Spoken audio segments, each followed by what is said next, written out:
selamat pagi semuanya. Assalamualaikum warahmatullahi wabarakatuh. Kita akan lanjutkan sharing kita tentang perusahaan asuransi. Untuk kali ini kita akan bahas bentuk hukum usaha asuransi, di mana yang ada di Indonesia sesuai dengan ketentuan yang ditetapkan oleh KUH Hukum Perdata, KUH Hukum Pidana, juga oleh Kepres, Keputusan Presiden, dan juga oleh aturan yang dibuat oleh Menteri Keuangan Kemenkyu. Di sana perusahaan asuransi yang ada di Indonesia berbentuk badan hukum. Yang pertama adalah perusahaan perseroan atau persero.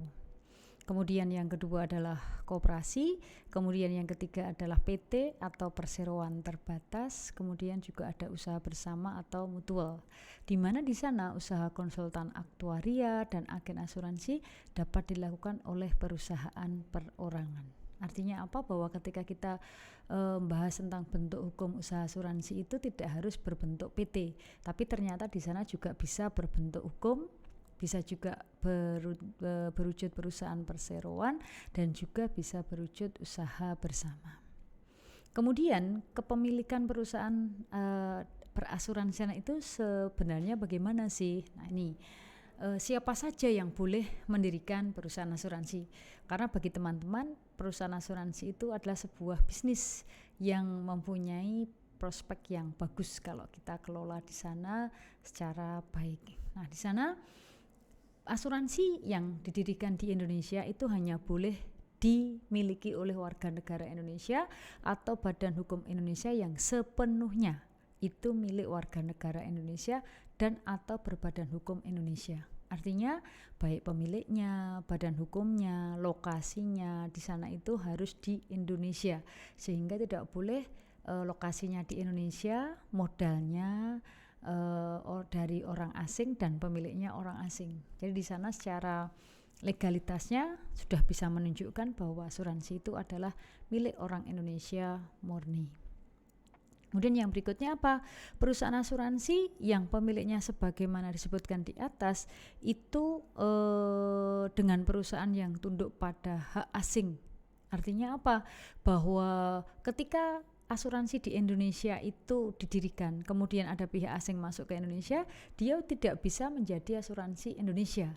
Tapi artinya di sana orang-orang asing atau perusahaan asing yang ingin masuk ke Indonesia memasarkan produknya dengan produk asuransi harus tunduk dengan aturan hukum yang ada di Indonesia. Itu maksudnya. Kemudian berkaitan dengan masalah perizinan. Izin yang harus ditetapkan ketika mendirikan asuransi itu harus ada izin dari Menkyu, kecuali perusahaan yang menyalakan program asuransi sosial. Kemudian pemberian izin itu harus memenuhi persyaratan. Apa syaratnya di sana? Syaratnya adalah yang pertama adanya anggaran dasar, harus ada anggaran dasar yang jelas. Kemudian adanya susunan organisasi, kemudian ada modal, ada kepemilikan, ada keahlian di bidang asuransi, ada kelayakan rencana kerja, kemudian ada hal lain yang diperlukan untuk mendukung pertumbuhan usaha perasuransian di sana secara sehat. Artinya apa? Bahwa asuransi juga harus punya anggaran dasar, kemana arahnya perusahaan ini, seperti itu. Susunan organisasinya juga harus jelas, siapa yang akan menjalankan bisnis tersebut, kemudian dimiliki oleh siapa, kemudian asuransi itu nanti akan mengambil spesifik keahliannya kemana, kemudian adanya kelayakan rencana kerja. Kemudian apakah asuransi itu juga harus diawasi? Oh jelas, asuransi pun adalah perusahaan bisnis karena di sana itu profit oriented, sehingga di sana harus ada lembaga yang mengawasi dan membina perusahaan asuransi tersebut. Di sana yang dibina meliputi apa? Kesehatan keuangan dengan batas tingkat, solvabilitas, kemudian adanya retensi sendiri, reasuransi, kemudian adanya investasi, adanya cadangan teknis, dan ketentuan lain yang berhubungan dengan kesehatan keuangan. Artinya apa? Bahwa asuransi di sana juga harus dilihat dari sisi kesehatan keuangannya harus benar-benar memenuhi syarat. Kemudian penyelenggaraan usaha asuransi di mana di sana itu meliputi syarat polis, tingkat premi, penyelesaian secara klaim, kemudian juga persyaratan keahlian di bidang asuransi, kemudian ketentuan-ketentuan lain yang berhubungan dengan penyelenggaraan usaha. Artinya apa? Bahwa ketika kita melakukan bisnis asuransi di sana juga harus diawasi dan juga dibina. Tidak kemudian perusahaan asuransi itu berjalan dengan sendiri tanpa ada pengawasan dan pembinaan. Kenapa? Karena di sana asuransi itu harus ada kontrol. Ketika tidak ada kontrol, nanti ketika melakukan kesalahan lebih sulit untuk benarkan. Artinya apa? Diluruskan lebih sulit. Nah, nanti yang akan rugi di sana terutama adalah para nasabah. Kemudian apakah di asuransi itu bisa memunculkan kejahatan? Bisa. Apa kejahatan-kejahatan yang ada di seputar perusahaan asuransi? Yang pertama adalah adanya bisnis itu tidak ada izinnya. Jadi jalan di masyarakat nggak jeli, beli produk, ya sudah, ketika mau diklaimkan nggak bisa.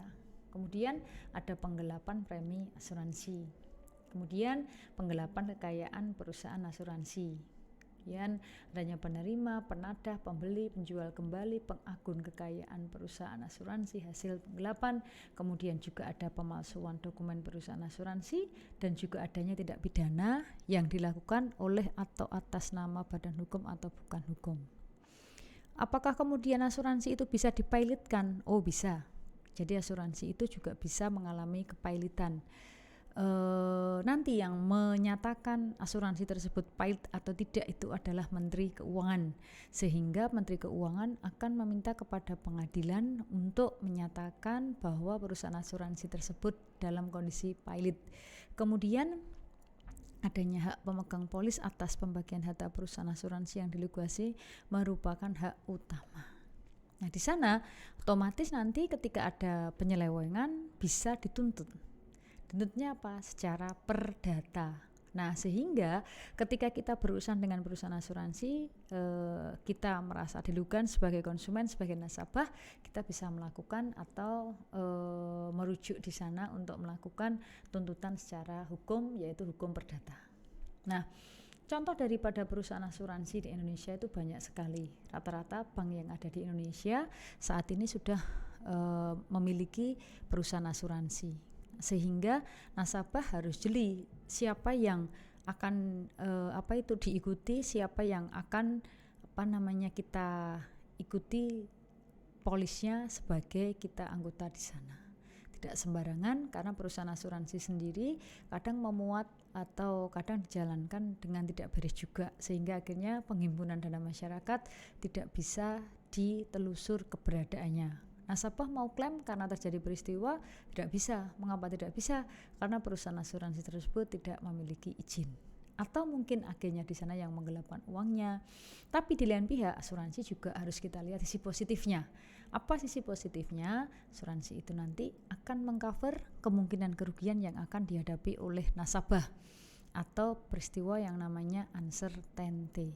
Nah, disitulah kita harus sadar bahwa perusahaan asuransi itu ada karena memang di sana itu bisnis utamanya adalah mengcover tingkat kerugian yang akan dihadapi oleh nasabah. Setelah itu dulu, silahkan untuk teman-teman mulailah cari perusahaan-perusahaan di mana perusahaan tersebut menggunakan asuransi untuk mengcover kerugian yang akan dihadapinya di masa yang akan datang. Terima kasih, salam sehat selalu. Assalamualaikum warahmatullahi wabarakatuh.